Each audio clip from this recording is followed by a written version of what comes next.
kanang fully kuan na jud ha, napay mga putol-putol gamay. Sige na katatanan. Dead na jud siya. Okay. Sana siguro balay din. Ila man gyapon ni Ma'am G. Oh, da. Kani ilagya pa ni. Ha. Iyan. Imuras po ta. 45 hectares ba ni Ma'am G? Ha? 45 hectares. Then di ka magproblema sa imuhang down kuan ba water kuan din. Water downfall ba? Kay naana daw ipunan river. Katong sulod nga kalsada magkalisod ta ato pero kani may pag-asa din nga may chance ta ni. Kani ba? Yang Ako po kay Ari.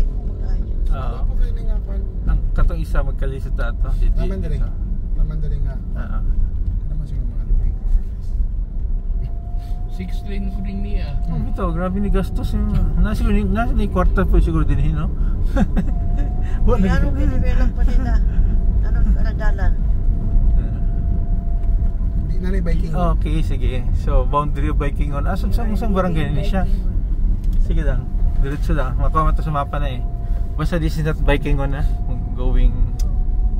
Wala pa jud ni official for public kuan. Lagi na sila study dyan eh. May potential din ang lugar.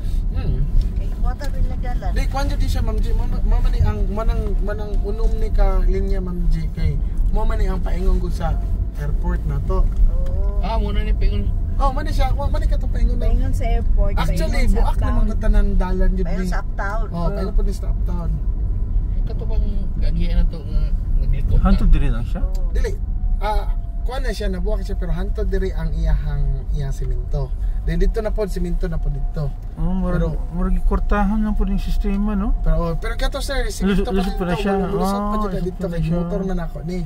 Kana raw mura ra gyud to kano. Semento man na siya pero di lang nato iko kay gamay man guni. Kana semento na sir kana. Si kana makita ni mo na. Sementado na siya. Mo-connect lang siya, no? Mo-connect na po dito nga kung mura bang giputol ba.